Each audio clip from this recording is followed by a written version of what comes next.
Shalom semuanya.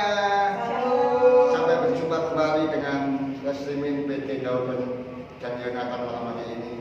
Saya percaya kondisi kita semuanya apapun yang terjadi tetap mengucap syukur buat Tuhan, supaya ketika kita mengucap syukur ada mujizat yang terjadi pada kehidupan kita. Kita akan sama-sama sebelum mendengarkan firman Tuhan, kita memuji Tuhan. Siapkan hatimu, kita akan sama-sama menyembah Tuhan. Saat ku tak melihat jalanmu, saat ku tak mengerti rencanamu, namun tetap ku pegang janjimu.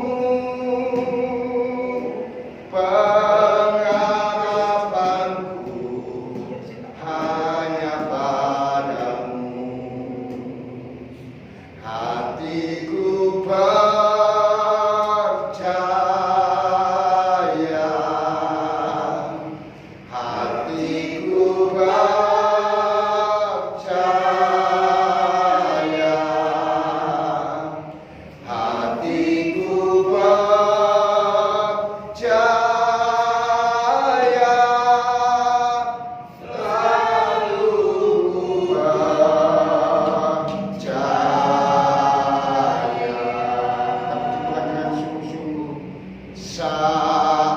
tak melihat jalanmu, saat ku tak mengerti rencanamu, namun tetap ku pegang janjimu.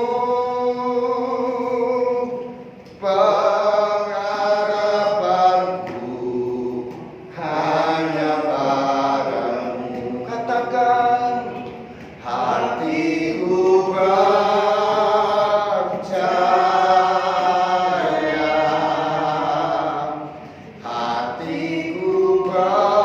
hatiku percaya, hatiku percaya,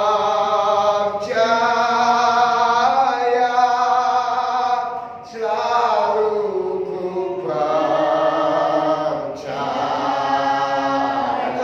lebih lagi, hatiku percaya,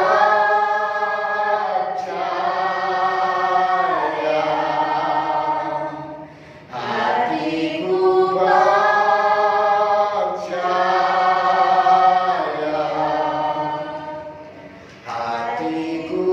percaya,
percaya Tuhan, yang terbaik Kau berikan pada kami Yesus.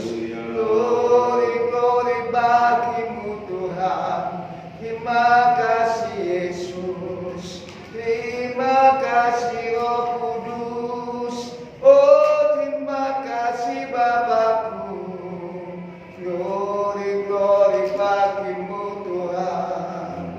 kami tetap mengucap syukur. Kami tetap percaya padamu Tuhan, Kaulah jalan kebenaran Tuhan. Haleluya. Kami bersyukur kalau malam hari ini kami bisa memuji, memuliakan nama-Mu. Kalau sebentar lagi Bapa kami akan sama-sama belajar untuk diam mendengarkan firman-Mu. Kami bersatu hati melakukan hamba-Mu yang Kau pakai untuk menyampaikan firman-Mu di streaming pada malam hari ini. Urapi hamba-Mu dengan kuasa Roh Kudus-Mu, supaya setiap kata-kata yang keluar dari Engkau Tuhan, pengurapan terus terbaru buat hamba-Mu yang akan menyampaikan firman-Mu. Juga kami menyerahkan buat jemaat-Mu, baik yang di tempat ini maupun yang menyaksikan streaming Tuhan. Kami percaya Engkau urapi mereka, beri kepekaan hati mereka supaya ketika firman Tuhan disampaikan, mereka diberkati firman Tuhan malam hari ini. Di dalam nama Yesus yang siap belajar firman Tuhan, semuanya katakan amin. Ya, shalom saudara-saudara semuanya. Saya berharap saudara-saudara masih beriman dalam Tuhan, masih berjalan bersama dengan Tuhan, masih tetap setia di dalam jalan-jalan yang sudah Tuhan berikan dalam hidup saudara. Pada sore hari ini saya akan sharing tentang firman Tuhan yang firman Tuhan ini tuh mengenai salah satu alasan mengapa Tuhan mengizinkan hal-hal yang pahit, hal-hal yang mungkin itu menyedihkan, hal-hal yang kurang baik itu terjadi di dalam kehidupan kita. Mungkin banyak sekali alasan mengapa hal itu terjadi dalam hidup kita. Cuman saya hanya akan membahas satu poin utama mengapa Tuhan itu mengizinkan hal-hal itu terjadi dalam hidup kita. Seringkali kita mungkin berpikir ya, kita mendengarkan banyak kesaksian dari orang lain, firman Tuhan, bahkan kita juga baca sendiri dalam Alkitab bahwa Tuhan kita itu Tuhan yang luar biasa, Tuhan yang penuh dengan mujizat, Tuhan yang sanggup membuat sesuatu yang mustahil menjadi tidak mustahil lagi gitu. Tuhan bahkan membangkitkan orang yang mati, menyembuhkan berbagai macam penyakit, bahkan membelah lautan menjadi dua gitu ya. Tuhan Allah kita yang luar biasa, ajaib, yang luar biasa berkuasa itu bahkan mengakui kita sebagai anaknya. Tapi kenapa kok Tuhan dalam hidup kita ini sebagai anak-anaknya itu kok masih banyak hal yang membuat kita itu mungkin kecewa, yang membuat kita itu sedih, berbagai macam masalah dengan keluarga, masalah dengan teman, masalah mungkin tentang pekerjaan, tentang sekolah gitu ya. Kita mungkin bertanya-tanya seperti itu, kenapa Tuhan, kok Tuhan izinkan hal itu terjadi dalam hidup saya, kenapa hidup saya ini masih penuh dengan masalah. Nah saudara, kita akan belajar dari kehidupan bangsa Israel. Seperti yang saudara dan saya ketahui bersama, bangsa Israel merupakan bangsa pilihan Tuhan ya. Jadi bangsa Israel itu sudah dijanjikan Tuhan mulai dari Abraham dan seterusnya sampai akhirnya Tuhan itu pokoknya memilih bangsa Israel. Bangsa Israel ini umat pilihan Tuhan gitu ya. Tetapi pada sejarah kehidupan bangsa Israel ini tuh pernah dijajah atau tinggal di Mesir dan kemudian dijadikan budak. Jadi mereka itu hidupnya itu sebagai budak yang bekerja kepada bangsa Mesir untuk membangun kayak piramid dan lain sebagainya. Itu adalah salah satu sejarah dari bangsa Israel. Pertanyaannya, kenapa bangsa yang Tuhan pilih itu aja itu pernah mengalami fase kehidupan dalam sejarah mereka di mana mereka itu harus dijajah atau menjadi budak dari bangsa Mesir, bangsa yang dalam tanda kutip itu dianggap kafir ya oleh bangsa Israel itu sendiri. Nah, kita akan membaca di dalam Keluaran pasal 14 ayat 5 sampai 12 ya. Saya akan bacakan. Ketika diberitahukan kepada Raja Mesir bahwa bangsa itu telah lari, maka Maka berubahlah hati Firaun dan pengawal-pengawalnya terhadap bangsa itu, dan berkatalah mereka, apakah yang telah kita perbuat ini, bahwa kita membiarkan orang Israel itu pergi dari perbudakan kita? Kemudian ia memasang keretanya dan membawa rakyatnya, serta ia membawa 600 kereta yang terpilih, ya segala kereta Mesir, masing-masing lengkap dengan perwiranya. Demikianlah Tuhan mengeraskan hati Firaun raja Mesir itu, sehingga ia mengejar orang Israel. Tetapi orang Israel berjalan terus dipimpin oleh tangan yang dinaikkan. Adapun orang Mesir, segala kuda dan kereta Firaun, orang-orang berkuda dan pasukannya, mengejar mereka dan mencapai mereka pada waktu mereka berkemah di tepi laut, dekat Pihahirot di depan Baal-Zephon. Ketika Firaun telah dekat, orang Israel itu menoleh, maka tampaklah orang Mesir bergerak menyusul mereka. Lalu sangat ketakutanlah orang Israel dan mereka berseru-seru kepada Tuhan, dan mereka berkata kepada Musa, apakah karena tidak ada kuburan di Mesir, maka engkau membawa kami untuk mati di padang gurun ini? Apakah yang kau perbuat ini terhadap kami dengan membawa kami keluar dari Mesir? Bukankah ini telah kami katakan kepadamu di Mesir, janganlah mengganggu kami dan biarlah kami bekerja pada orang Mesir, sebab lebih baik bagi kami untuk bekerja pada orang Mesir daripada mati di padang gurun ini. Jadi konteks ceritanya, ini cerita yang sangat populer ya saudara-saudara, di mana akhirnya Tuhan ingin membebaskan bangsa Israel keluar dari perbudakan Mesir dan mengutus Musa gitu ya, melalui berbagai macam mukjizat yang Tuhan tunjukkan. Akhirnya Firaun memutuskan untuk boleh pergi dari tanah Mesir. Tapi ceritanya di tengah-tengah itu ketika orang Israel mulai keluar dari Mesir, Firaun ini berubah pikiran dan akhirnya berusaha untuk mengejar kembali orang Israel gitu ya saudara-saudara. Nah, yang menjadi highlight dari ayat yang kita baca ini adalah sikap atau perkataan yang diucapkan bangsa Israel ketika menghadapi kejaran dari bangsa Mesir. Mereka itu mengeluh dan malah nanya sama Musa, Musa ngapain sih kamu tuh, kalau bahasa sederhananya gitu ya, Musa ngapain sih kamu tuh bawa-bawa aku keluar dari Mesir, toh sekarang nanti gimana aku dikejar, kok doain kok aku mati, kayak gitu. Sama aja, ngapain sih kamu bawain aku, bebaskan aku dari Mesir, mending aku hidup menjadi budak di sana, tapi aku selamat daripada aku keluar tapi nggak ada plan, nggak ada kayaknya tuh nggak ada harapan gitu loh, di padang gurun tuh nggak ada harapan. Apakah kamu mau menguburkan aku di padang gurun ini? Nah, kira-kira tuh seperti itu yang dikatakan oleh orang Mesir kepada Musa. Nah, nanti pada ayat-ayat selanjutnya kita akan bisa lihat bagaimana Tuhan membela dan menyelamatkan orang Israel sehingga kita benar-benar lepas dari kejaran bangsa Mesir. Nah, saudara-saudara, kalau kita lihat dari bagaimana sikap, perkataan, perilaku orang Israel yang tadi kita baca bersama, kita bisa tahu bahwa ternyata orang Israel ini tuh sudah terlalu nyaman, ya, sudah terlalu nyaman dengan kehidupan mereka menjadi budak di Mesir. Padahal mereka itu adalah umat pilihan, saudara-saudara. Mereka itu bangsa pilihan yang punya hak, yang punya hak untuk hidup bebas, untuk berdoa. Dan kalau saudara-saudara tahu nggak sih arti dari budak, menjadi budak itu seperti apa? Budak itu adalah kepemilikan. Jadi kalau misalnya mereka adalah budak, berarti mereka itu milik dari Mesir.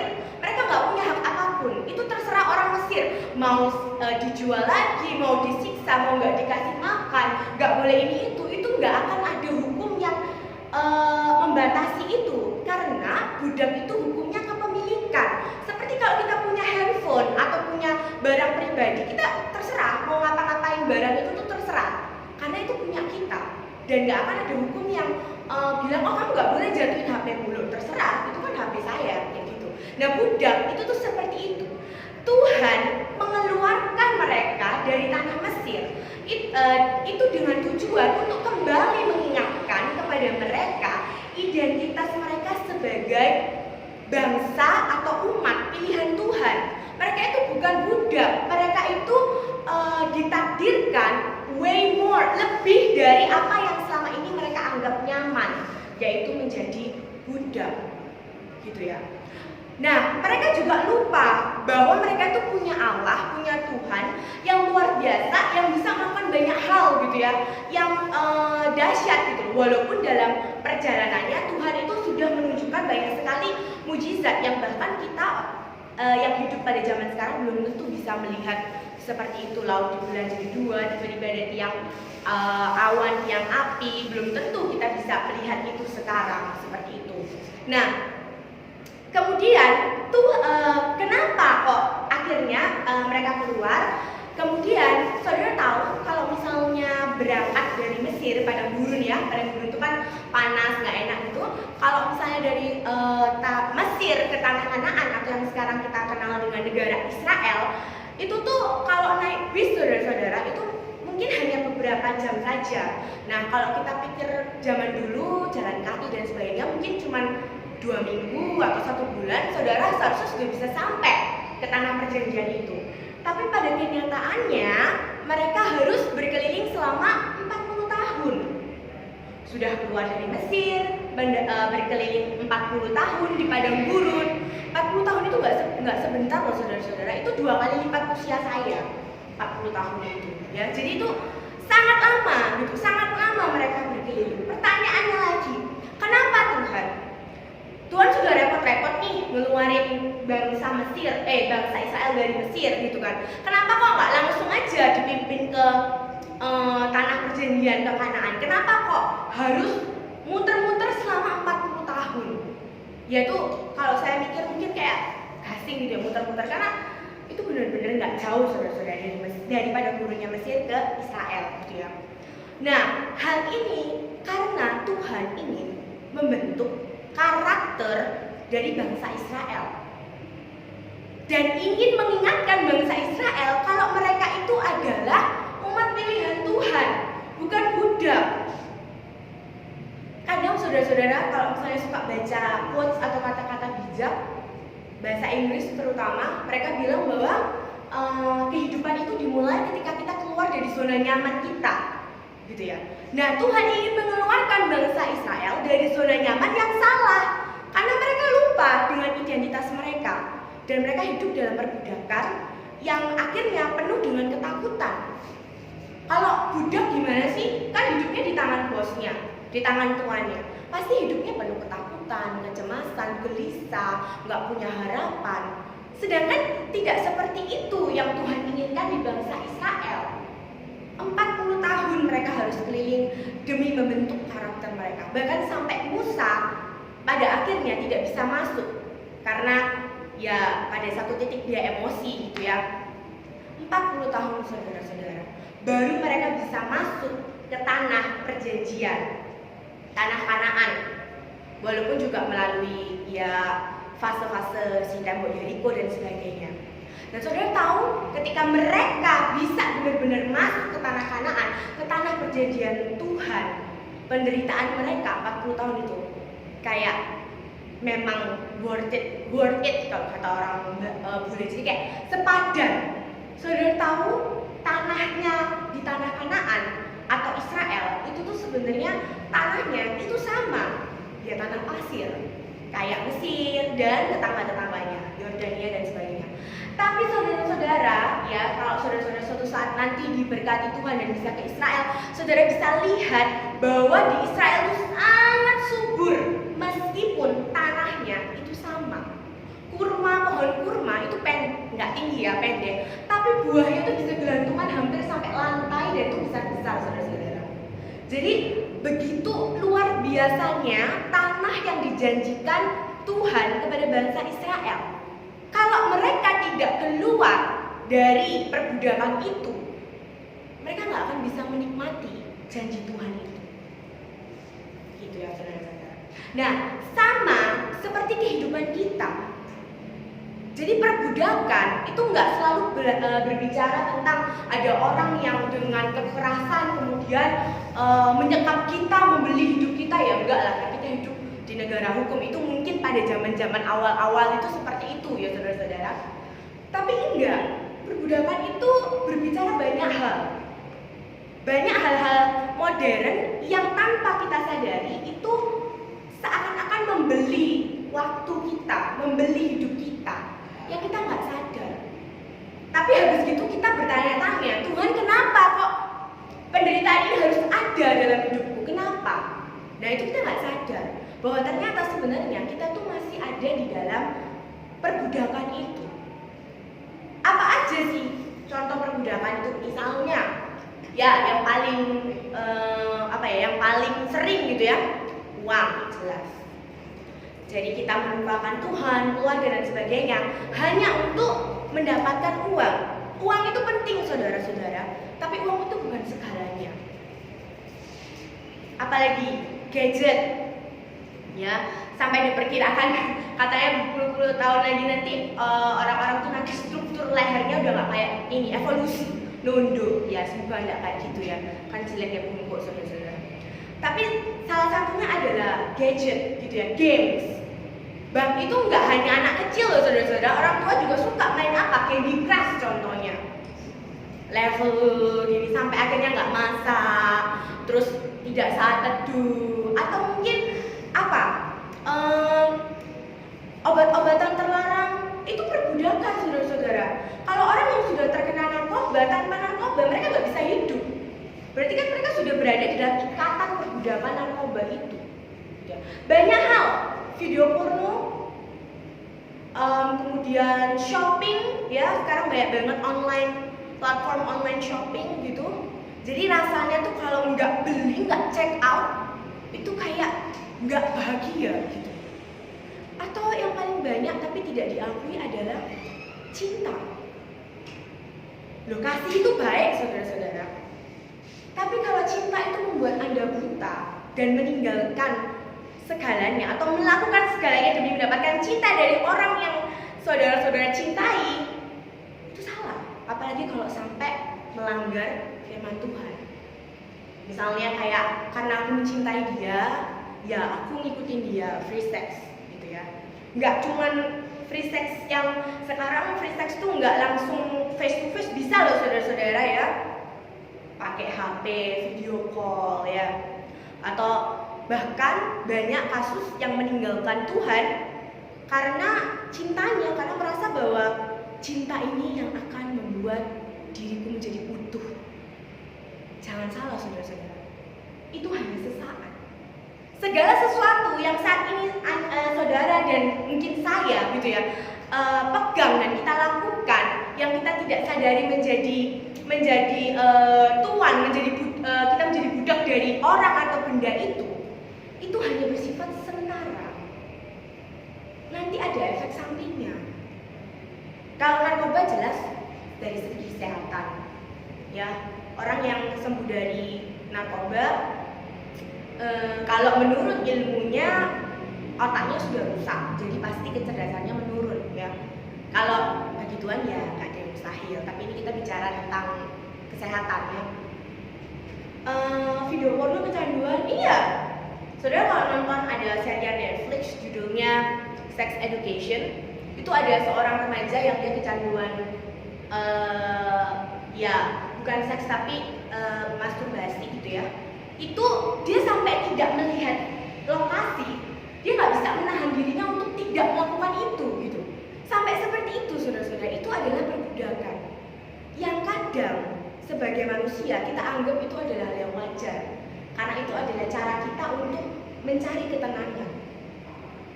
Tapi itu nggak selamanya gitu. Nah, kita lupa identitas kita. Apakah sebagai anak Tuhan, sebagai anak Allah, kita itu perlu hal-hal itu untuk memuaskan atau mengisi relung hati kita? Pertanyaannya seperti itu. Nah, dengan adanya penderitaan atau cobaan atau kesedihan yang Tuhan izinkan terjadi di dalam hidup saudara, yang kadang-kadang memaksa saudara untuk berlutut dan berdoa di hadapan Tuhan, disitulah Tuhan mengingatkan saudara, siapa sih saudara itu? You're nothing without God. Kamu bukan siapa-siapa tanpa Tuhan.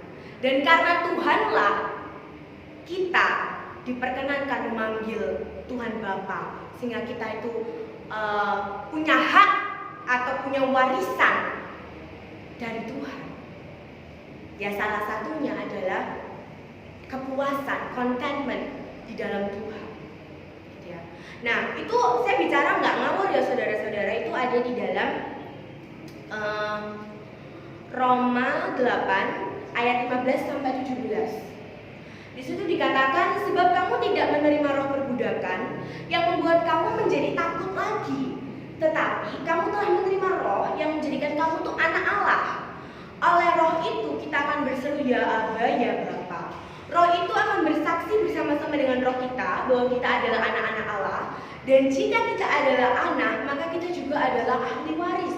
Maksudnya, orang-orang yang berhak menerima janji-janji Allah yang akan menerimanya bersama-sama dengan Kristus, yaitu jika kita menderita bersama-sama dengan Dia, supaya kita juga dipermuliakan bersama-sama dengan Dia.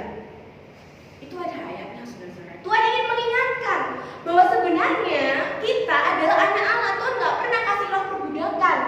Tuhan nggak pernah nyuruh kita untuk mencari A, B, C, D, E, F, G untuk memenuhi kekosongan di dalam hati kita. Enggak. Tuhan suruh kita ingat identitas itu. Melalui penderitaan-penderitaan itu, kita menjadi ingat kepada Tuhan. Dan akhirnya kita dekat dengan Tuhan ketika kita mulai sering berdoa, kita mulai membangun hubungan yang dekat dengan Tuhan, hubungan yang erat dengan Tuhan. Maka kita kan jadi lebih tahu gitu loh, siapa kita sebenarnya. Dan ketika kita sudah menyadari bahwa kita adalah anak Allah, kita bisa klaim hak atau warisan yang Tuhan kasih dalam hidup kita. Yang paling sederhana, sukacita. Ya, hari-hari ini banyak orang yang kehilangan sukacita karena kehilangan banyak hal juga dalam kehidupan mereka. Tapi sukacita itu adalah kita sebagai anak Tuhan. Sukacita, ketenangan, damai sejahtera yang datangnya dari Tuhan. Saya nggak tahu saudara-saudara dalam kehidupan saudara-saudara janji apa, janji Tuhan apa yang ada di dalam kehidupan saudara yang mungkin saat ini belum ditepati.